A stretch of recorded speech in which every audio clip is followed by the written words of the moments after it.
Ce dîner cinégénétique avait duré plus longtemps que d'ordinaire. Il était 9 heures lorsque nous quittâmes la table pour aller commencer la fabrication des cartouches. Je fus admis à y assister car je fus remarqué qu'il s'agissait d'une leçon de choses. Une demi-heure pas plus, dit ma mère. Elle emporta Paul, qui, tout en dormant, gémissait de faibles protestations. Tout d'abord, dit mon oncle, examinons les armes. Il alla prendre dans un buffet derrière les assiettes un bel étui de cuir fauve. Je fus tout honteux de ne pas l'avoir découvert plus tôt. Et il tira un joli fusil qui paraissait tout neuf. Les canons étaient d'un beau noir mat.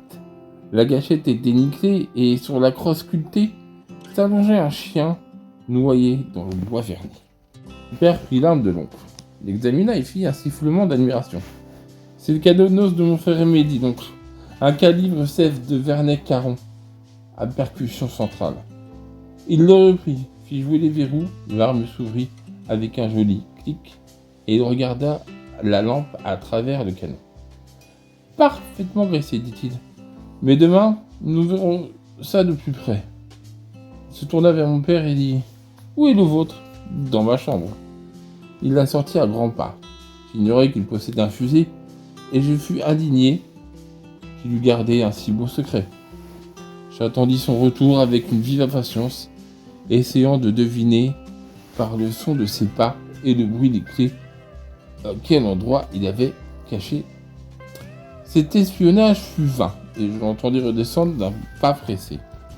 Il nous apporta un grand étui jaune qu'il avait dû acheter, à mon insu, chez le brocanteur, car de longues éraflures disaient son âge, et avouaient par leur fond blanchâtre que cet objet était l'ouvrage d'un fabricant de papier mâché. Il ouvrit cette dérisoire cartonnade et il dit avec un sourire un peu gêné « Celui-là, il va faire une pauvre figure auprès de votre âme aussi moderne. Mais c'est mon père qui me l'a donné. » Ayant ainsi transformé cet antique pétoire en un respectable souvenir de famille, il tira de l'étui les 3 morceaux d'un immense fusil. Donc le prit, les ajusta et les verrouilla avec une rapidité magique. Puis, considérant les dimensions de l'arme, il s'écria « Seigneur Dieu, c'est une arquebuse !» Presque, dit mon père, mais il paraît qu'il est très précis. « Ce n'est pas impossible, dit donc. La crosse n'en était pas sculptée, et il avait perdu son vernis. La gâchette n'était pas nickelée, et les chiens étaient si grands qu'ils avaient l'air d'un ouvrage de ferronnier. Je me sentis un peu humilié. L'oncle Jules ouvrit la culasse et l'examina d'un air pensif. Si ce n'est pas un calibre inconnu de l'ancien temps, ça doit être un 12. Oui, c'est un 12, affirme mon père. J'ai acheté des douilles de calibre 12. À broche, bien entendu. Bah oui, à broche. Il prit dans une boîte de carton 2 ou 3 cartouches vides, qu'il tendit à l'oncle. De leur base de cuivre sortait un petit clou sans tête. L'oncle en glissa dans un canon. Il est légèrement dilaté, dit-il. Mais c'est effectivement un 12 à broche. Ce système a été abandonné depuis assez longtemps, parce qu'il présente un certain danger. Quel danger ? Demanda ma mère. Minime, dit l'oncle, mais danger tout de même. Voyez-vous, Augustine, c'est en frappant sur ce petit clou de cuivre que le chien met le feu aux poudres. Mais ce petit clou est extérieur, et rien ne le protège. Il peut recevoir un choc imprévu.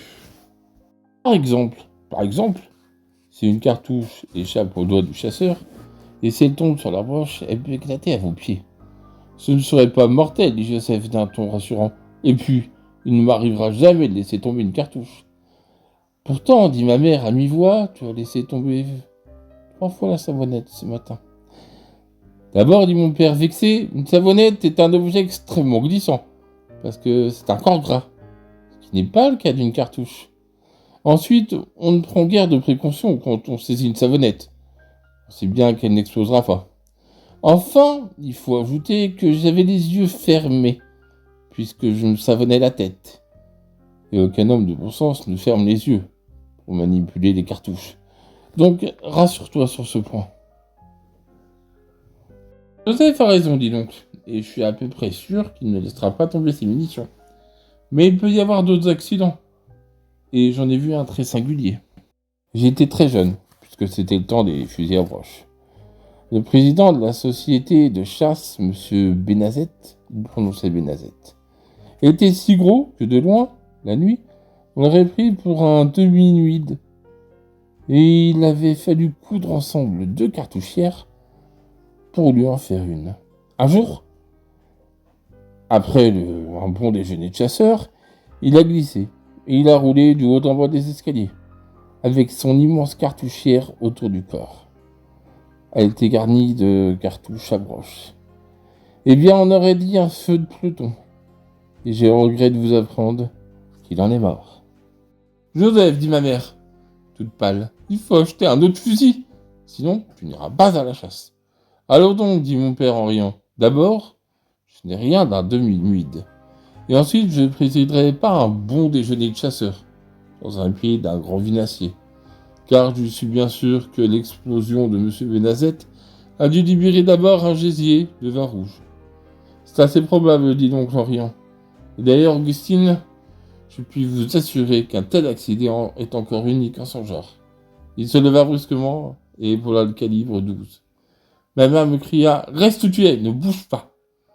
L'oncle répéta 5 ou 6 fois sa manœuvre, visant tour à tour la pendule, la suspension, le tourne-broche. Enfin, il rendit sa sentence. Ce fusil est très ancien, il pèse 3 livres de trop, mais il est bien en main, et il monte bien à l'épaule. À mon avis, c'est une arme excellente. Mon père fit un beau sourire, et il regardait l'assistance avec une certaine fierté. Lorsque mon oncle ajouta « Si toutefois il n'éclate pas. »« Quoi ?» dit ma mère épouvantée. « Ne craignez rien, Augustine. Nous ferons tous les essais nécessaires, et nous tirerons la première cartouche à la ficelle. S'il éclate, Joseph n'aura plus de fusil. » Mais il conversa en sa main droite et ses yeux.